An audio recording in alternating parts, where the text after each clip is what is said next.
The first time they showed up, it wasn't fireworks or some grand arrival, no. Death beam slicing through clouds, no.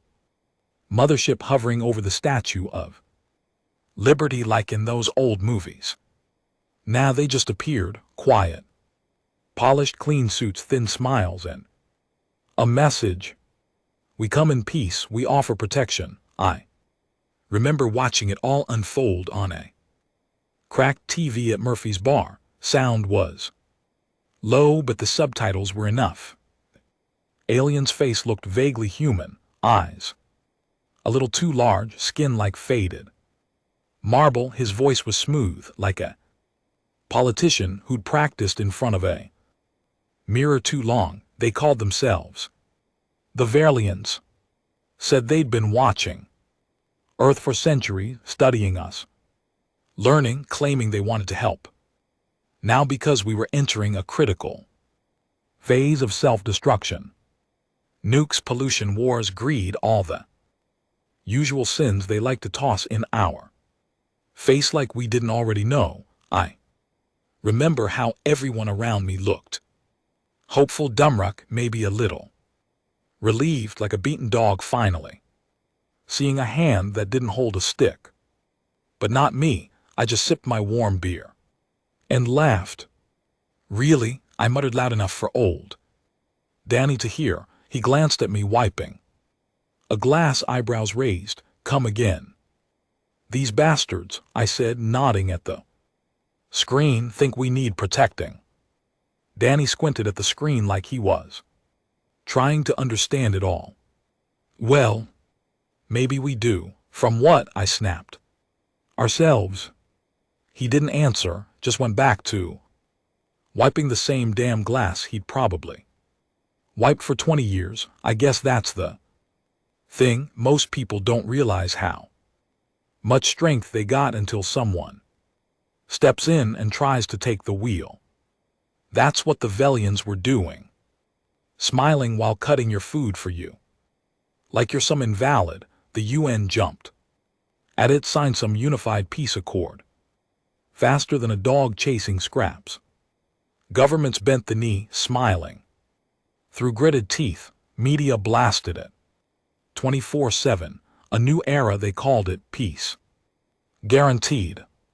They handed over satellite networks, surveillance control, even military coordination, all in the name of global harmony. Translation, they wanted leash access to every corner of the planet. And humans, we took it, smiled, nodded, laughed, but we were watching, men like me. We were waiting. I wasn't a general, not even ex-military. I drove trucks across state lines for a decade, did a couple tours in the sandbox before that, and kept my head low, but I knew people who remembered what it felt like to fight. Not for politics or medals, but for freedom, that raw, feral kind. My brother-in-law Frank was one of them. He ran a junkyard outside Kansas City, but he had enough parts buried out back to rebuild a Cold War museum. We started gathering quietly, no posters, no speeches, just conversations. In garages, over beers, behind locked barn doors. Call it paranoia. Call it instinct. Because not even a year after the Velians blessed us with their protection, the cracks showed. Curfews, surveillance, optimization. Banned literature, religion started disappearing, firearms, forget it. They didn't take them, just made ammo near impossible to get. Blackouts started. Cities turned gray. Drones hovered over fields like vultures, and the worst part, most people still didn't see it. They called it progress. They called it the future. We called it what it was.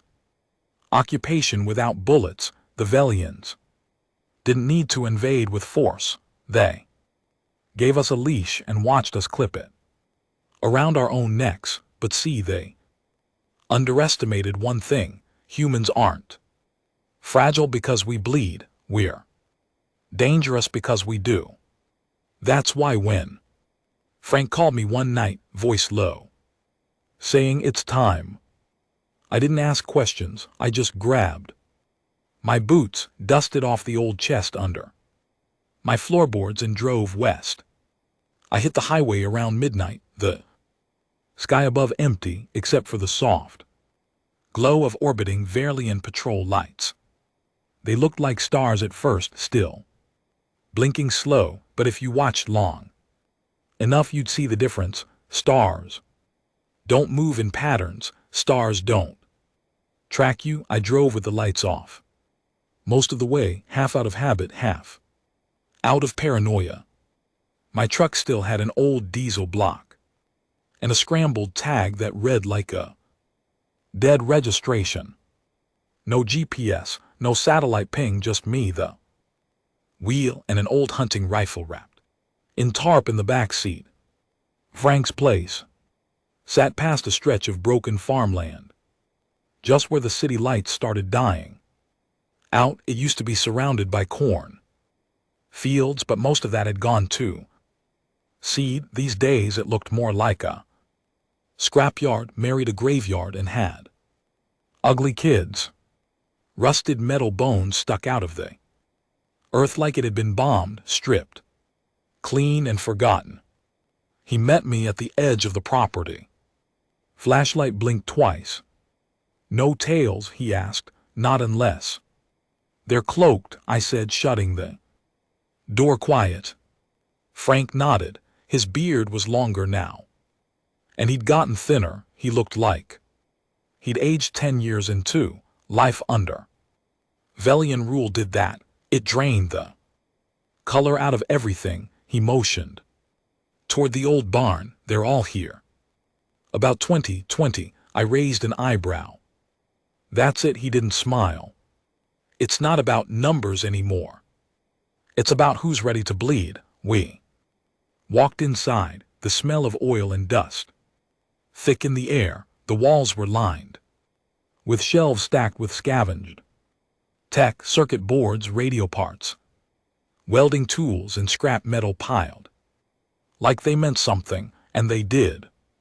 These weren't just machines, these were pieces of memory, human memory. Before we handed over our teeth, the others turned as I walked in, men, mostly late 30s to early 50s, hard faces and calloused hands. There was a quiet nod exchanged between us all, like we'd been in the same war, even if we hadn't. I saw two women too, not the tick-tock kind, the real kind.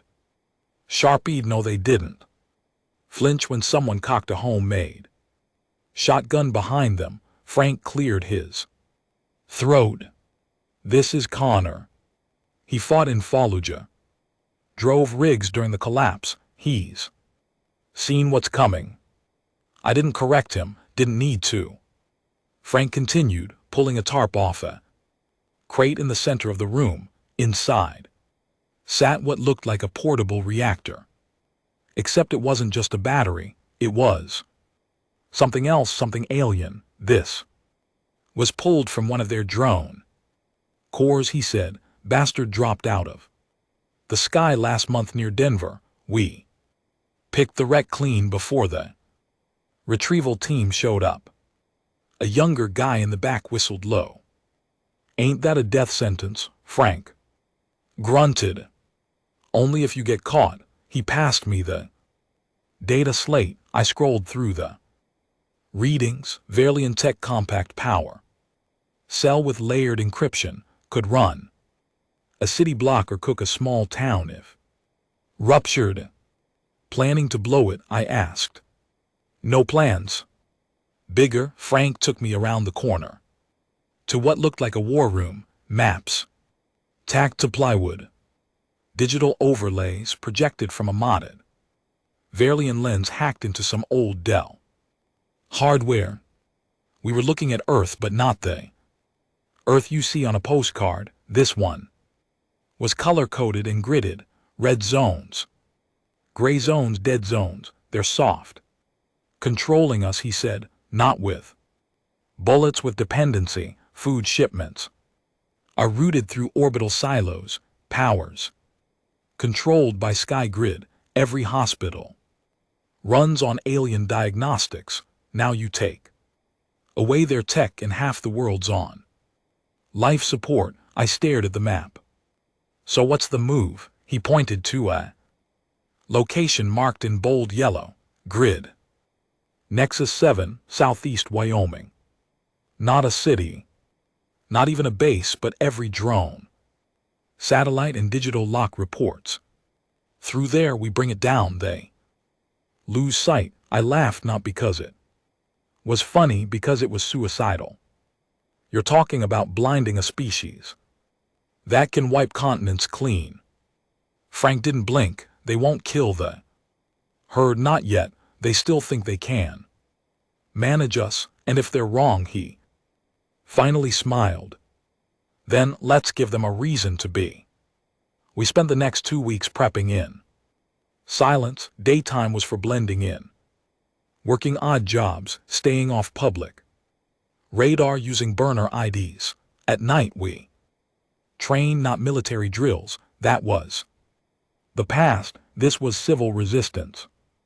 Learning how to move invisible, how to jam frequencies without lighting up sensors, how to build bombs that didn't ping alien sniffers. I bunked in the back of Frank's old tow shop, slept on a cot surrounded by broken car hoods and reeking motor oil. One night while oiling a modified slug rifle, I heard a quiet voice from behind.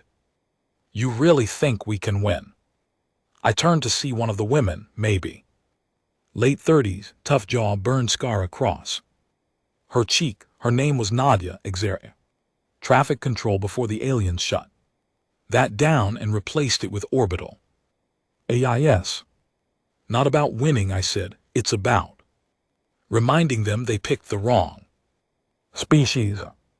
She nodded. I like that. She sat beside me and picked up a screwdriver, helping me reassemble the breech. My kids in one of their education domes in Dallas, she said, voice cold. Said he wanted to be a pilot.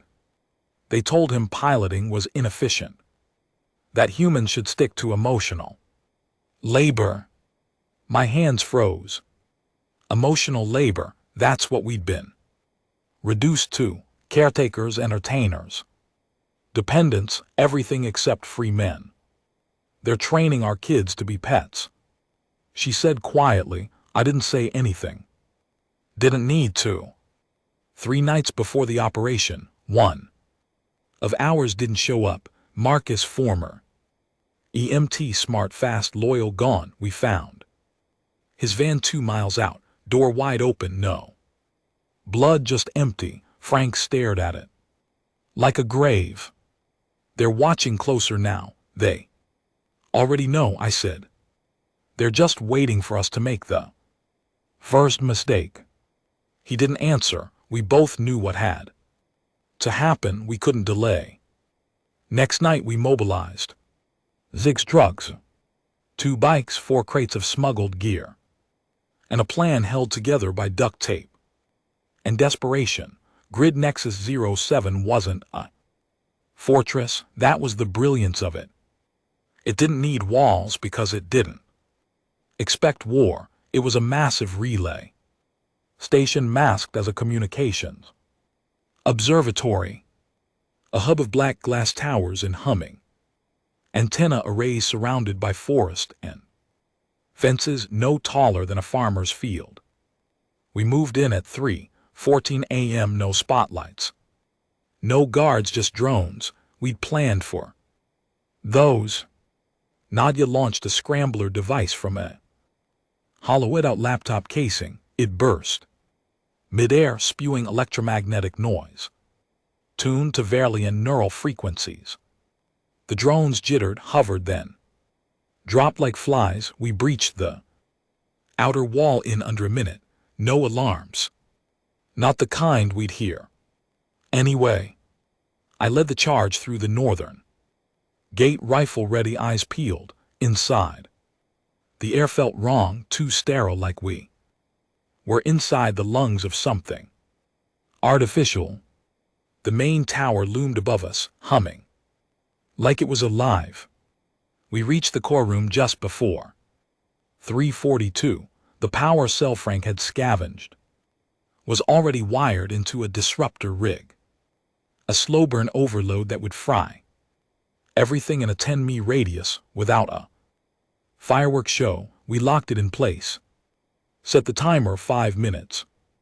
That's when the first voice spoke, not from behind us, inside us. You misunderstand protection. It wasn't words, it was meaning poured straight into our minds like warm poison. I clutched my head, eyes burning. Around me, others staggered too. You threaten your own stability. We offer correction, not conquest. Then let us fall, I growled. No species falls alone. That was the last thing it said. Then came the sound, a sharp crack of dimensional air, and they appeared, not drones, not diplomats, enforcers, 10 FT. Tall, armored in obsidian mesh, eyes like molten gold, hands built for unmaking. Frank was first to fire. Bullet shattered harmlessly against its chest, then the room turned red. Room erupted before I could even breathe. Right, Frank's rifle clattered to the floor, barrel twisted like taffy. Whatever armor the enforcer wore didn't just block bullets, it bent the laws around them. The thing didn't move fast. It just moved deliberately, like it had all the time in the universe and no reason to hurry. The rest of us weren't so lucky. Nadia screamed, slamming a jolt grenade against the nearest wall and diving behind the main console. Sparks danced in the air, not pretty ones, just violent bursts of raw energy that set off chain reactions in every hacked panel we'd rigged on entry. One enforcer caught the edge of the blast, recoiling slightly, enough for Benny to slide in low and fire a direct slug at its exposed joint. That hit landed. The thing staggered, its left leg giving a mechanical shudder. Down one, Benny shouted. That was all he got out before another enforcer, bigger than the first, grabbed him by the throat and lifted him clean off the ground. There was a snap. Not the Hollywood kind, no drawn out scream, just a dry final crack. He dropped like a broken rag. I moved on. Instinct ducked under the command console, yanked the disruptor cable, and reconnected it to manual. The timer was shot. I'd have to blow it myself. But we had a bigger problem. None of us were getting out. Nadia, I barked, seal the west door. She rolled over shattered glass and jammed a screwdriver into the control panel, hot wiring it with the elegance of a drunk mechanic. The steel door slammed shut, locking out one enforcer who pounded the other side like a battering ram. 3 were still inside. Frank was pinned under debris, his arm at a wrong angle and blood pouring from his scalp. One of the women, Katia I think, dragged him back while covering his body with hers like a damn human shield. We need an exit, she screamed. There isn't one, I snapped. We finish this here. I slid across the floor, smoke filling my lungs, and reached the core. The disruptor was humming, not stable. The power cell we stole from the drone was overloading too fast. I had maybe 30 seconds. The enforcers knew it too. One turned toward me, scanning. I could feel its focus, not eyes, not cameras, just pressure, like standing at the edge of an execution line. But instead of attacking, it spoke. You will destroy this station. This will cost you nothing. Its voice echoed in my skull again, bypassing ears, cutting right into Thought I barked a laugh, coughing. Blood onto the floor, funny way of begging. You achieve no victory, you end no war, you ensure no freedom. Then why are you here talking like a priest? Before the slaughter, there was a pause, and in that second I saw it. The Velians weren't angry, they weren't even confused, they were curious. We thought humanity would accept survival. I gritted my teeth, yanked a broken liver back, and watched the overload bar surge red. Then you never understood us at all. I hit the manual trigger. There was no explosion, no bright flash, no mushroom cloud. The disruptor let out a pulse, low, quiet, and deep, like the earth itself exhaled from the pit of its lungs, and then everything collapsed. Lights flickered, panels died, the enforcers twitched as if someone had jammed a fork into the back of their skulls. One dropped mid-stride, face first into the floor. The others screamed, not with mouths, but with frequency, high and human. Their bodies jerked and locked up like broken machines. Then silence. One by one they went limp. But we didn't cheer, because behind that silence came the siren, a sound that didn't belong to any Velian tech we'd seen before. This wasn't a security alarm, it was a distress call. Frank coughed behind me. What the hell was that? I looked around. The main core was fried, but the disruptor hadn't been designed to just take out local relay signals. This was bigger. We just screamed at the galaxy, I said, quietly, loud and clear. Katia pulled out a comm device she jury-rigged from human and alien parts. The screen was glitching, but one thing was clear: every satellite, every drone, every surveillance feed offline. The world below was going dark, entire cities blinking out of alien sight. We'd done it, we'd blinded them. Then the whole damn building started shaking. We barely made it out alive, half dragging, half running, with fire snapping through the halls behind us. The trucks were scorched from the EMP backlash, but Frank's old bike still worked. Nadia hotwired the backup engine, and we managed to tie a few ropes and sling Frank between us on makeshift sleds. We didn't talk much on the ride back. What could we say? We'd killed 5, lost 4, and poked a hole in the goddamn sky. But the real war was just starting, because now they knew we were capable of saying no.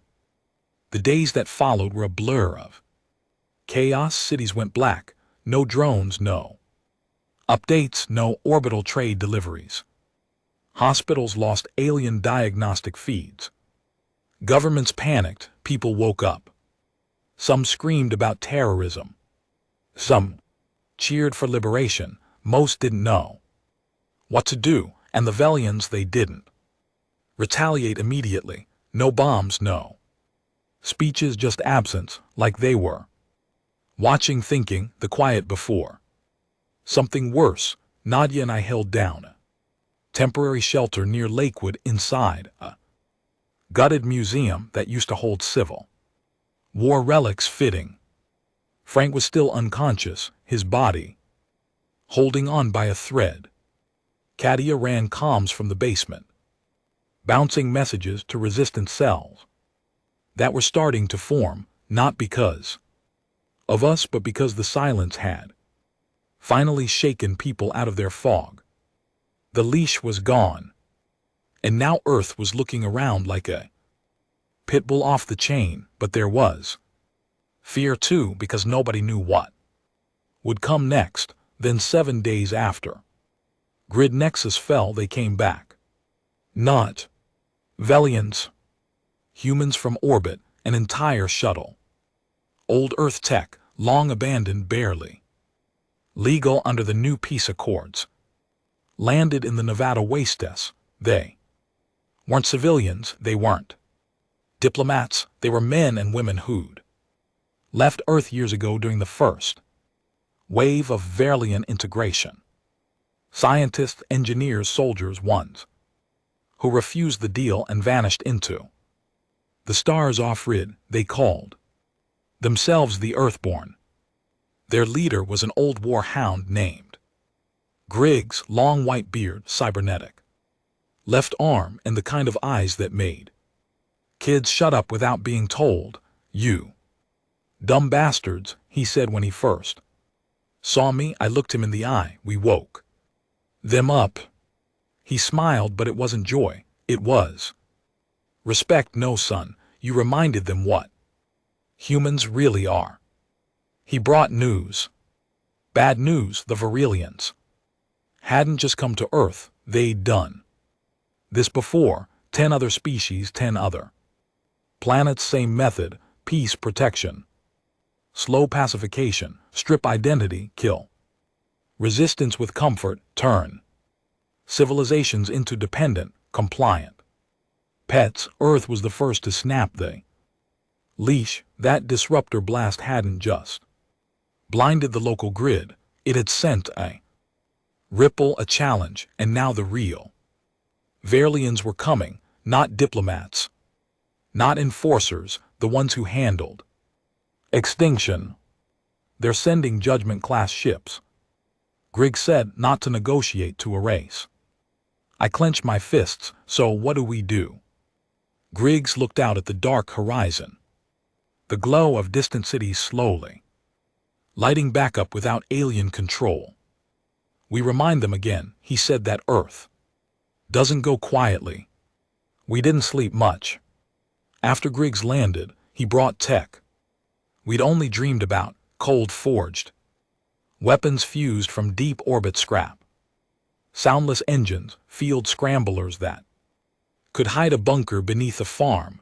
But more than that, he brought truth, hard, bitter, and worse than we'd feared.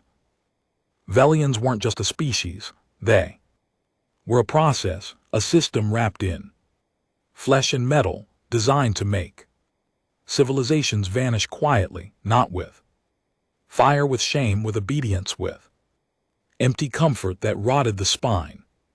They came, studied, offered peace. If peace didn't work, they altered the genes. The minds took what made you you and replaced it with calm, productive servitude. They did it to the Ricari, Griggs said, unfolding a star map. Brilliant species, artisans gone in 2 generations. Now they paint Verilian temples with colors approved by their overseers. He tapped another blinking dot. Gorans used to be warriors, had entire continents of living steel. Now they file reports and apologize before they speak. I leaned over the map. Why didn't anyone fight back? They did, Griggs said grimly, and the Velians made sure no one ever remembered them. He locked eyes with me, but humans were too loud, too angry, too damn stubborn. That's why we were dangerous, not because we were smart, but because we wouldn't stop. The next move wasn't military, it was psychological. We had 3 days before the Judgment Fleet hit Earth's upper atmosphere, 3 days before the Verilians brought out whatever they'd been keeping in their galactic back pocket. Not bombs, not soldiers, something worse. Memory scrubbers, neural resets, atmospheric dampeners that changed how humans felt about resistance, turned rage into confusion, turned fight into fog. It wouldn't hit like fire, it would come like a dream, and we'd never wake up. We had one shot. Griggs had access to a prototype beacon, something built decades ago, back when humans still had control of their own orbit. It could send a single pulse, not like the disruptor that fried Grid Nexus. This was sharper, targeted. It could embed Message into the very consciousness of a species. What kind of message? I asked Griggs. Grin, teeth yellow and ugly, pain. We'd send it straight into the core hive. Relay of the incoming fleet, not to destroy it but to remind it what we are, what we do when cornered. What we become when you try to tame us, but we had to launch it from orbit. And Earth's last free launch pad was buried under 70 ft of sand in what used to be Western Australia. Nadia didn't hesitate.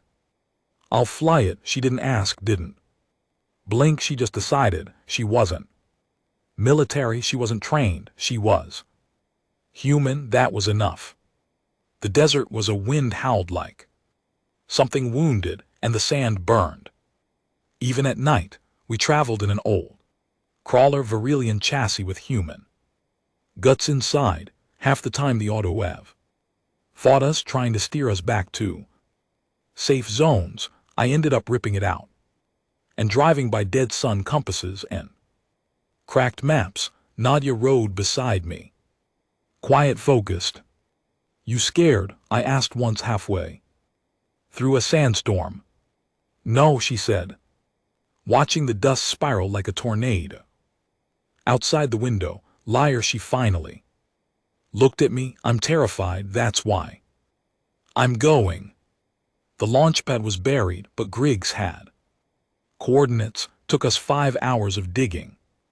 Before we hit the top hatch, it hissed open like something waking from the grave. The smell of old oil and metal hit us like a memory. We descended into a tomb of forgotten defiance, rust-cold walls, screens flickering with ghost data, and at the center the launch system, primitive by Varelian standards, but still intact, human-made, unpredictable, dangerous, perfect. It took 12 hours to load the payload. Griggs worked with Katia, rerouting power lines and overriding the Varelian scramblers, still sniffing for launch signals. The beacon, nicknamed God's Thorn, was a small cylinder glowing faintly with dark red pulses. Inside it was a symphony of pain, battle footage, dying screams, historical atrocities, memories of betrayal, loss, vengeance. The worst of us, the part of humanity that never forgets. It was a warning, wrapped in blood. You sure this doesn't wipe out our own? I asked. Griggs nodded. It only sings to the Varelian frequency. Their kind of memory runs through harmony. This is disharmony, raw, ugly, human. We strapped it into the pod. Nadia climbed into the pilot seat, slipping on the visor with shaking hands. I leaned in, gripping her arm. Come back, she smiled. Tired, sharp, and sad, not the point. The launch punched the sky open at dawn. Fire lit the horizon, sand curled back in screaming waves, and the ship tore through the clouds like a middle finger to the stars. We watched it vanish. Then we waited and waited. An hour passed, then the sky changed. It didn't explode, it didn't burn, it just stopped everything. Clouds froze mid drift, birds hung in the air like puppets with cut strings. Even the wind held its breath. Then the scream came. It wasn't from the ground, it came from space. Every Varelian ship, every drone, every echo of their tech across the planet started screaming, not with sound but with signal, glitches, static, shrieks of corrupted harmony. The message had landed. God's Thorn had been heard, and the aliens, they weren't gods, they were listening. Griggs didn't say a word, he just looked up, nodded once, and walked back inside to prep for retaliation. Because we knew it wasn't over, not by a long shot. The Varelians had a choice now. They could leave, cut their losses, or they could bring the hammer down, and knowing them, they'd bring the hammer But now they knew something else. Earth bleeds, but it doesn't beg. 3 hours after launch, we picked up the signal, Nadia's voice, static wrapped. Weak but there. Payload delivered, ship damaged, low. Orbit no control. I grabbed the receiver, knuckles white. Nadia, do you read? We're tracking you. We'll find a way to bring you down. A pause, then her voice again, soft. No. No time, too many eyes, they'll follow. You don't have to die, I snapped. She chuckled. I'm already gone, Connor. My throat closed up. You sent the message. You gave them hell. Another pause. No. Connor, you gave them hell. I just lit the match. Then silence. The pod detonated above the Pacific. No debris, no trace, just a streak of smoke trailing across the sky like a dying comet. That night the world lit up. Resistance cells across the globe, places we hadn't even contacted rose up. Cities overran. Orbital centers, drones were grounded. Surveillance towers sabotaged. Something had shifted, not just power. Fear. For the first time, the Velians feared us. They realized we weren't a project, we were a problem, one they couldn't predict, couldn't leash, couldn't tame. The judgment fleet turned, didn't land, didn't retaliate. They pulled back, not in defeat but in calculation, because now they had to rewrite everything they thought they knew about humans. We weren't just angry monkeys with guns. We were chaos with memory, and chaos doesn't negotiate. I stood on a ridge the next morning, wind brushing through my hair, watching a group of kids run across an open field that had once been locked behind a Varelian re-education center. Frank was beside me, cast on one leg, bruises still fresh. She saved the world, he said. No, I replied, voice low. She reminded it how to fight. He nodded. Slowly. Behind us, smoke still rose from burning outposts. The cleanup would take years, maybe generations. But it didn't matter, because for the first time in decades, Earth belonged to humans again, not because someone gave it back, but because we took it. The galaxy will remember this day, not because we destroyed them, but because we refused to be saved. The silence after the fleet withdrew didn't feel like relief. It felt like a storm holding its breath, and in that silence, something ugly began to crawl up from the cracks we thought we'd sealed. Frank and I were in New Arado. Used to be Denver before half the towers fell in the riots. Resistance banners still fluttered over crumbled statues. Kids ran barefoot through fields that used to be policed by floating drones. It looked like peace, but every man who's seen combat knows peace isn't the absence of gunfire, it's the buildup. Katia was the one who spotted the first signs. We were patching a transmitter near an old Verlian depot, trying to bring the last of the blackout zones back online when she heard something over the shortwave. A call looping, coded. HSS rising, orders remain. Long live the Shepherd Protocol. I frowned. That's not Verlian. She looked at me, pale. No, it's ours. The Shepherd Protocol, the last ditch security override installed by the unified human governance during the integration period, a quiet backdoor, fail-safe in case contact with the Velians failed and Earth collapsed. It was designed to re-establish control, but not for the people, for the collaborators. We tracked the broadcast to what used to be a terraforming lab out in Oregon, mostly buried now, covered by ash and moss and memories no one wanted. Inside was a group of 40 armed men, Former peacekeepers, those loyal to the old Earth assembly that sold us out for Velian tech and safe jobs in glass towers, their leader, a man named Calder, and I knew that name. He was on the emergency committee that first proposed the Civic Adjustment Index, the program that decided which humans were compatible with Velian society. The rest were labeled unstable elements. Fancy way of saying non-compliant trash. He saw us enter and smiled like we were high school kids caught sneaking into a theater. I expected someone sooner, he said. You resistance types are usually so loud.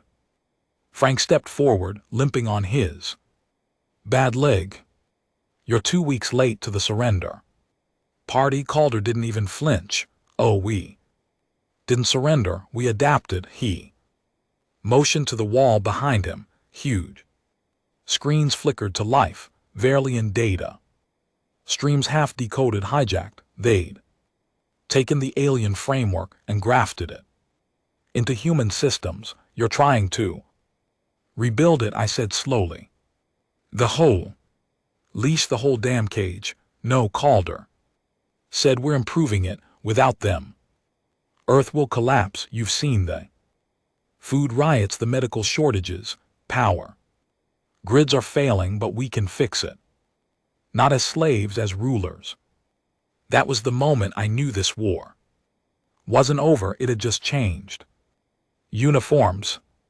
We tried diplomacy first. Griggs even sent a council rep out there, some clean-cut type who used to work in interstellar law. 3 hours later we got a box shipped back with his jawbone inside. Message received. Calder and his New Shepard State Syndicate, HSS, weren't looking to negotiate. They wanted to rebuild Earth their way. No aliens, no resistance, just top-own authority, full surveillance, emotional control programs recycled from Velian experiments, and a new loyalty index to keep everyone else in line. Frank was furious. We fought to get rid of overlords, not to make new ones. But the worst part, people were joining.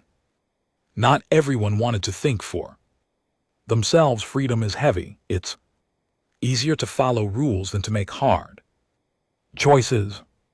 Calder promised order. He promised food, electricity, protection. And in places where the power hadn't come back on, that sounded like salvation. We needed a win fast. Griggs said there was one last active Velian satellite still circling, old, disconnected, mostly silent but packed with backup data, information on the Shepard protocol, encrypted Velian files, and maybe even footage proving who sold out humanity in the first place. It was drifting over the North Arctic expanse, one of the dead zones where weather and magnetic interference made flying nearly impossible. We'd need a crew, a ship, and a death wish. I knew just the guy. His name was Boone. Used to run black market orbital halls. During the integration era, smuggled tech, refugees, anything that pissed off the aliens. Lost an eye in a decompression accident and had it replaced with a cracked lens. He refused to upgrade. Looks like hell, I said when I found him half buried in vodka at a Greenland bar. He grunted. Hell pays, freedom doesn't. I dropped a data slate in front of him. He scrolled through the satellite specs, then looked at me with one eye that never blinked. You're insane. Yeah, I said, but you're coming. We launched from an abandoned cargo hub outside Anchorage. Boone's ship was barely holding together, half welded. Panels, mismatched engines, control systems held together with copper wire and spite. We called her the Hollow Crown. Boone grinned. She leaks oxygen and shakes like a fever dream, but she flies. Nadia would have loved this wreck. That thought hit me hard as we broke atmosphere watching the Earth fade. Below, we reached the satellite 6 hours. Later, it drifted like a tomb. No lights, no defenses, just dead silence. Boone kept the engines hot while I spacewalked across the hull, magnetic boots clanking with every step. I felt the void behind me like a hand on my neck. I cracked the seal and crawled inside. The smell hit me first, not rot, not decay. Memory screens still flickered. Inside, logs, records, transmissions. Everything. I downloaded it all. Took 2 minutes, but I didn't leave right away. I stared at one log in particular, an image file. It showed the first Verlian delegation and standing beside them, smiling wide, hand outstretched. Calder, he'd been in bed with them since day 1. We broadcast the footage across every resistance frequency, over old TVs, pirate radio, repurposed billboards, anywhere we could reach. It hit like a bomb. People saw the truth. Calder hadn't adapted, he'd been bred for it. His new order was just the same leash painted in human colors. The next day, 17 of his key outposts were overrun by locals. Soldiers defected, civilians rose. It wasn't just our war anymore, it was everyone's. Calder responded the only way tyrants do when exposed. He launched a counterattack, and this time it wasn't surgical, it was butchery. The Battle of New Colorado broke out 2 days later, thousands dead, burned out buildings, streets littered with bodies. It was the ugliest fight since the fall of the grid, but we held, we broke them. Not with tech, not with strategy, with fire, with stubbornness, with the kind of rage you only earn when you've been lied to your whole life. Calder escaped, but his empire cracked, his voice faded, and Earth started breathing again, not all at once, but enough.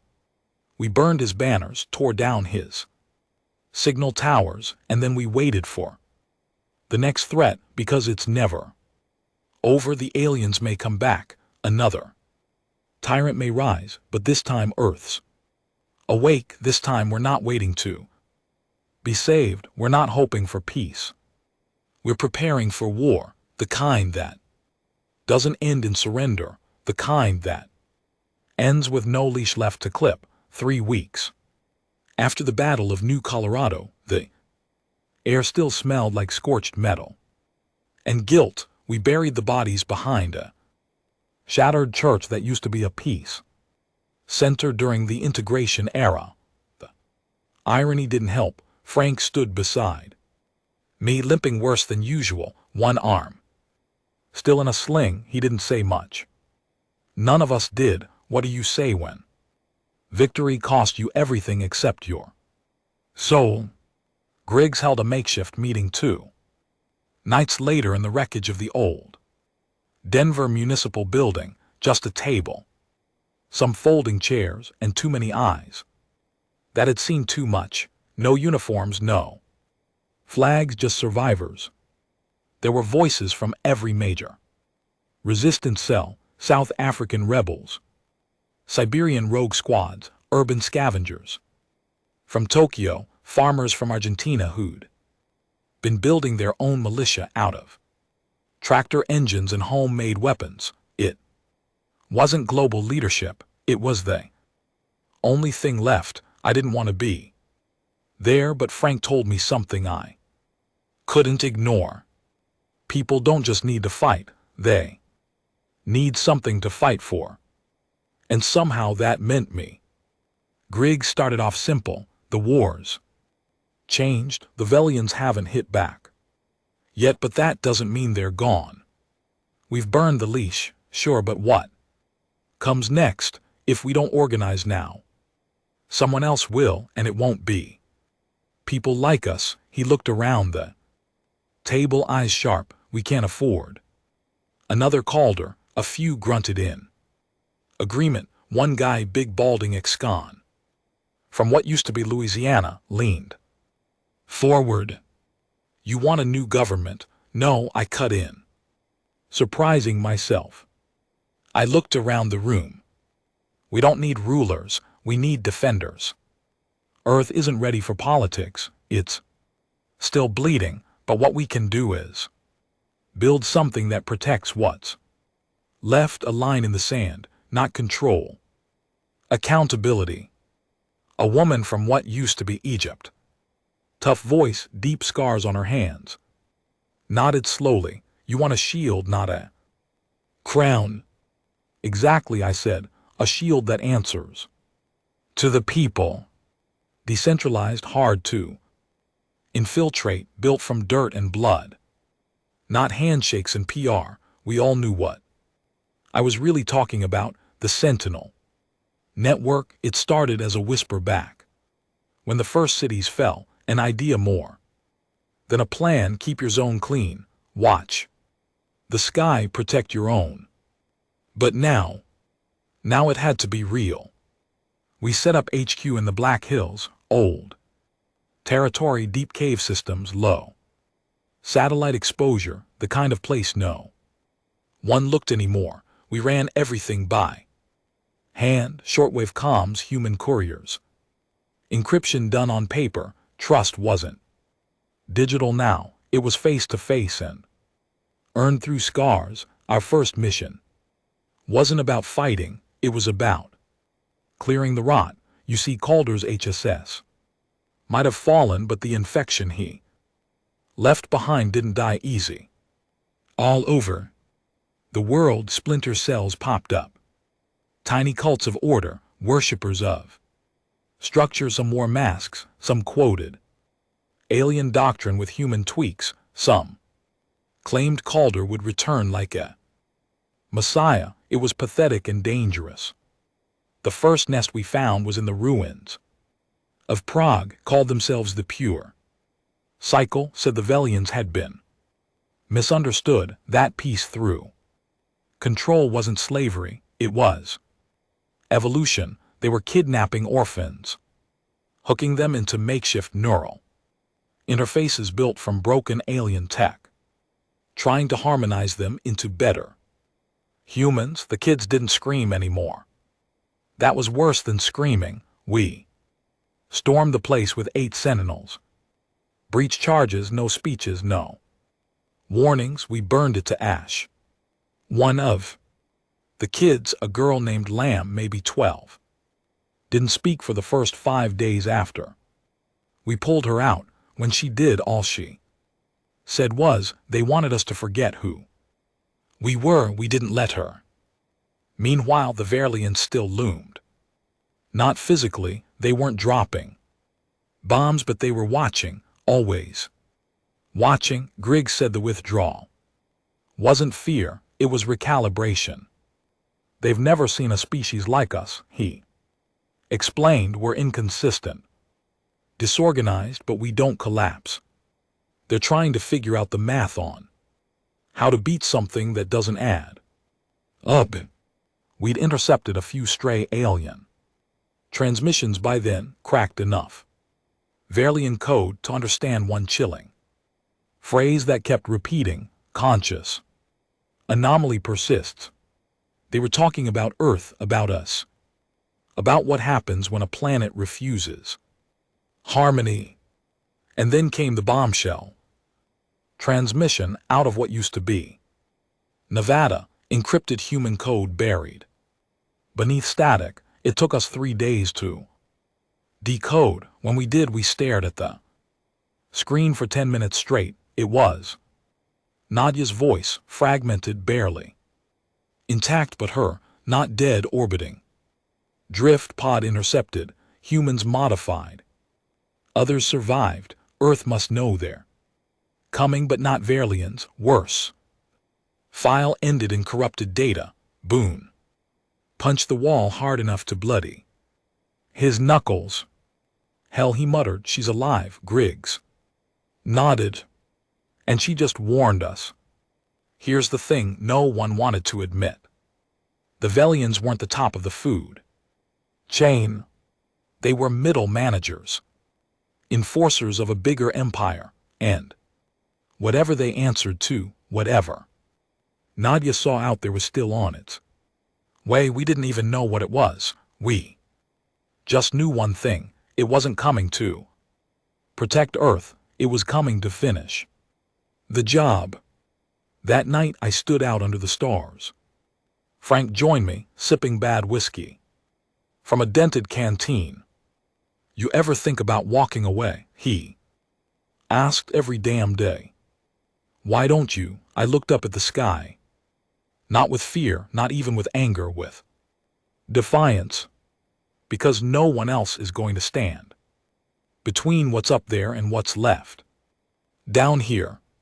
He nodded, then he handed me a piece of cloth, tattered, burned, faded red with a crude symbol scrolled in black ink. It was the first sentinel patch. Put it on, he said.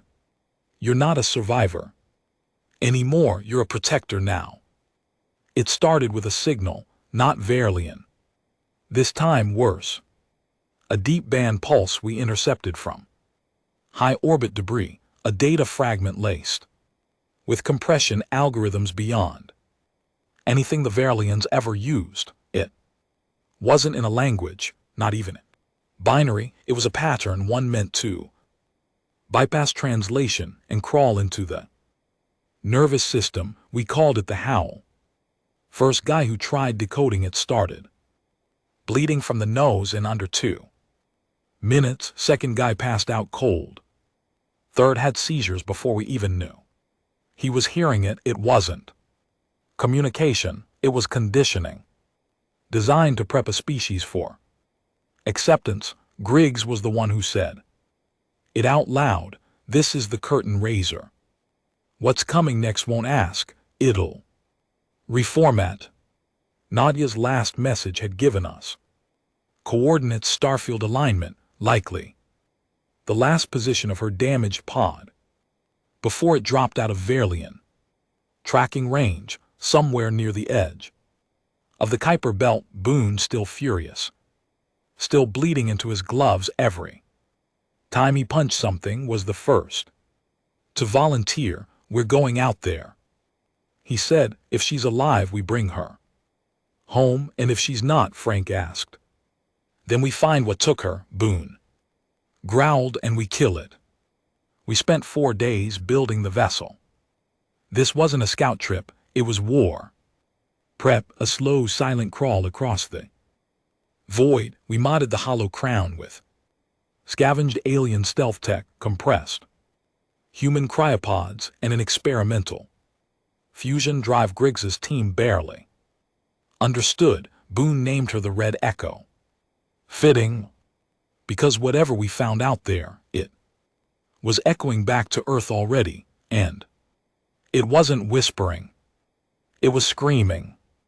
There were 5 of us on the ship: Boone, myself, Katia, now our tech lead, ruthless with code, colder with people, a young engineer named Rami, barely 20, who'd built drones for the resistance during the food blockade, and a woman named Ellen, ex-scout for a rogue military splinter that refused integration during the first Verlian landing. She didn't talk much, but she never missed a shot. We launched at 400, no ceremony, just dirt, fire, and metal dragging itself out of Earth's grip. I watched the planet get smaller behind us and wondered if we'd ever see it again. The journey out took 3 weeks in suspended stasis, cold, empty, dreamless. When we woke, Katia had to shake frost off the data console with her bare hands. Boone's breath came in clouds, and Rami was puking into a bag. Within 5 minutes, I strapped in and looked at the nav. There it was, dead center, a faint metallic blip spinning on a slow Trajectory through nothingness, Nadia's. Pod. We approached slow, silent, every inch of the hull wrapped in signal answering foam, but we weren't alone. They looked like asteroids at first. Black rock formations drifting near the pod, but they moved in patterns. Geometric, deliberate, Katia scanned them and her voice dropped 2 octaves. Those aren't ships, she said. They're living. The scanners picked up bio signatures laced with artificial code. Not machines, not life. Hybrids grown for deep space, mindless maybe, or worse, linked to something else. Boone narrowed his one good eye. If they touch the ship, we burn them. Not yet, I said. They haven't attacked. Ramey's fingers flew across the screen. I think they're scanning her, not us. We edged closer. The pod came into view. Charred, cracked, but intact. Inside movement. Ellen was the first to step into the recovery suit. She latched onto the airlock, crossed the void like a shadow, and opened the pod. We watched from the deck, tension snapping like wires in our spines, and then a body floated out. Curled, gaunt, but alive. Nadia barely breathing, but her eyes opened just before the seal locked. And the first thing she said, whispered, cracked, was, "You found me before they did." We got her stable, IVs, warmth, nutrient drips. She didn't say much for the first few hours, then she looked at me dead in the eye and said something I'll never forget. They're not conquerors, they're collectors. I frowned. What does that mean? They don't want control, not like the Velians. They want preservation. They want our essence. You mean culture? No, she said slowly, voice trembling. They want what makes us human, our fear, our rage, our chaos. They want to study it, break it down, and wear it. Boone stared at her like she was speaking a different language. You saying we're trophies? Worse, Nadia said, we're resources. They refine emotion like fuel, convert it into psychic resonance and feed it into their hive structures, pain, passion, memory. That's what they came for. Ramey turned pale. We're not just prey, we're harvest. The black asteroid things started moving. Soon after, no sound, no warning, they just drifted closer and opened. Petals of obsidian unfurled like the mouth of a silent god. And from the center, light.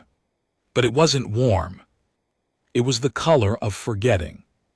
Nadia screamed. We didn't ask questions. We fired. The red echo shook with the force of 3 plasma torpedoes slamming into the nearest hybrid. It buckled, twisted, and screamed, not through speakers, through our heads, like it didn't care about flesh, only memory. The second one darted forward, fast enough to blur. Boone took the helm and Jake had us left, scraping the belly of the ship against a frozen corpse of a long-dead satellite. The third latched on. Spikes drove into the hull. The lights dimmed. Ellen grabbed her rifle and went outside. No words, no plan, just grit and vengeance. We watched through the exterior cams.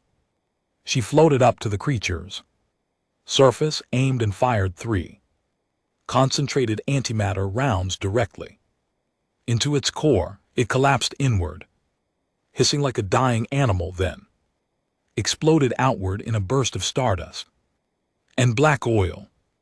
Ellen didn't flinch. She drifted back, breathing hard, visor cracked, but alive.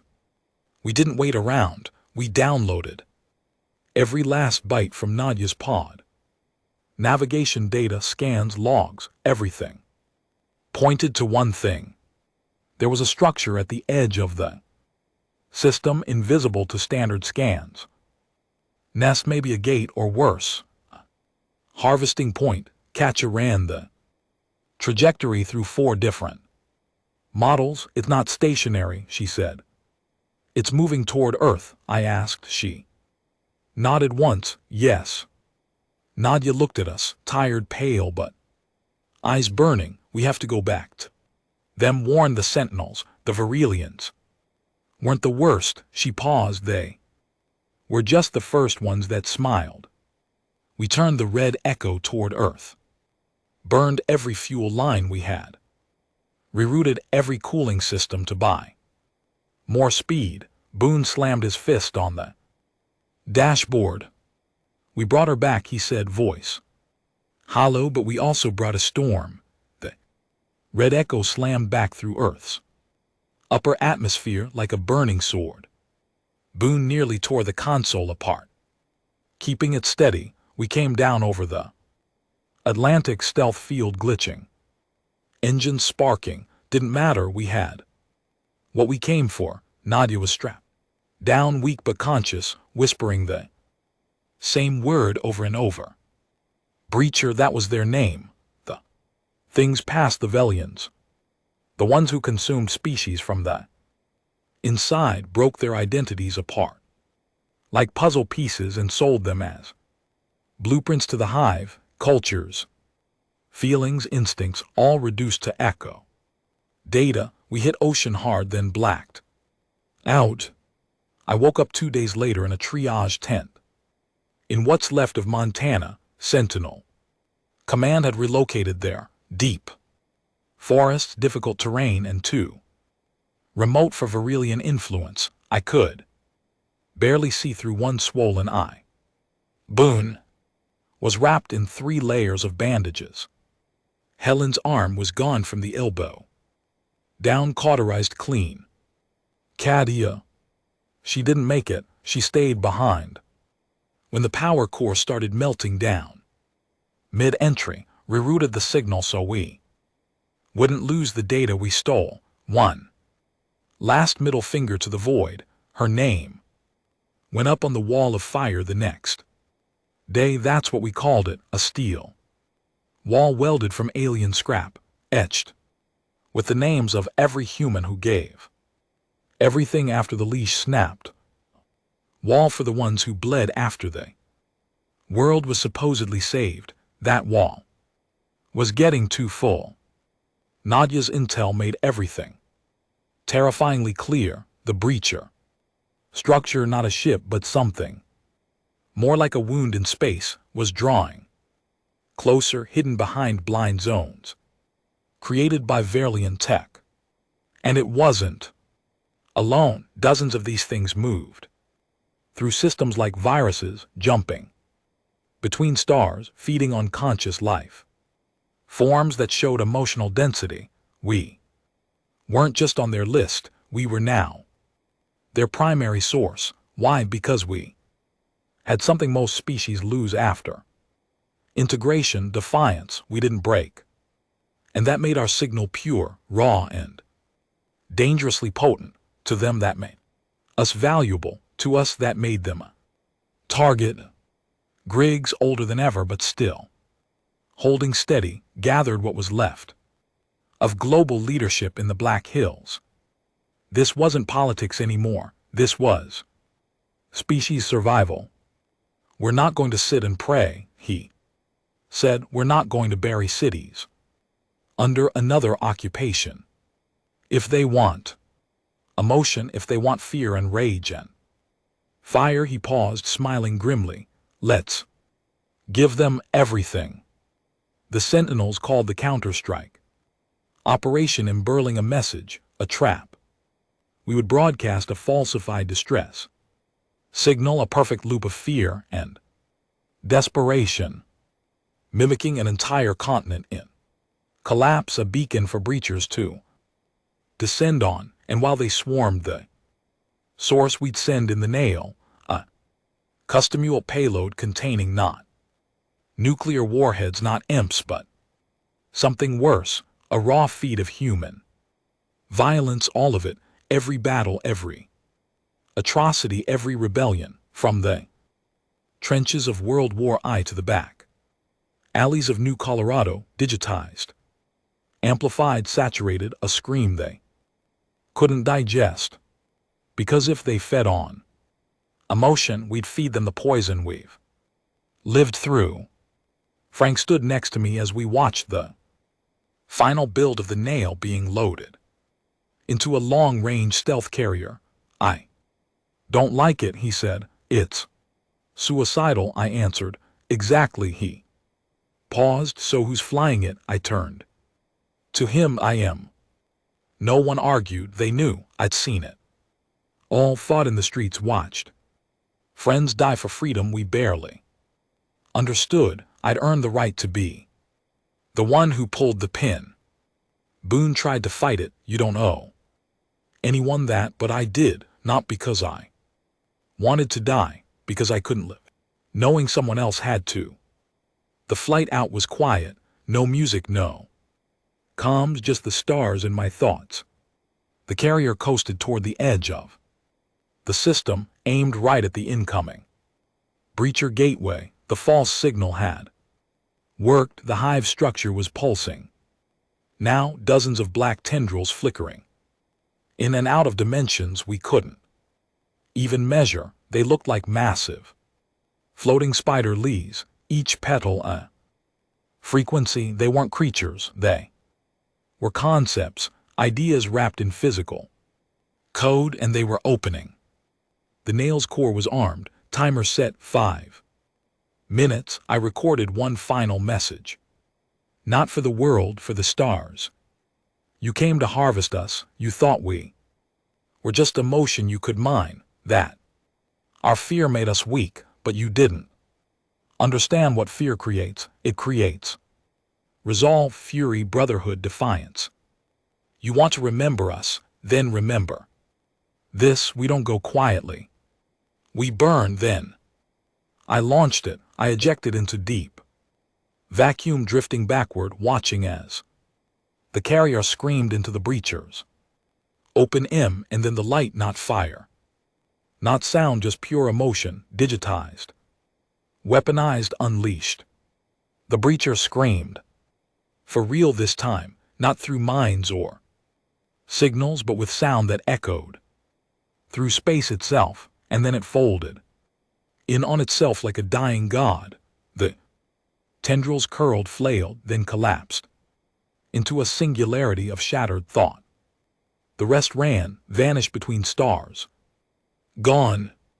The fallout reached Earth 27 hours later. Not radiation, not debris, but a pulse. It knocked out half the surviving alien tech, disabled remaining drones, purged orbit of Verlian leftovers. But it did something else too. It cut the breacher signal for good. Earth was dark. To them now. Silent, invisible. We weren't a harvest anymore. We were a warning. I floated for 3 more hours before the pickup crew found me, frozen. Fingers, no oxygen, but alive. Frank hugged me when I landed, tears in his eyes. You stubborn son of a Boone. Just grunted, next round's on you. Nadia placed her hand on my chest and said, they'll tell this story in galaxies that never knew fear. I looked at her. No, I said, they'll tell it because they know what happens when they try to bring a leash to Earth. Now we're rebuilding not just cities, but ourselves. Sentinel bases stretch across continents. Now built not to govern but to watch.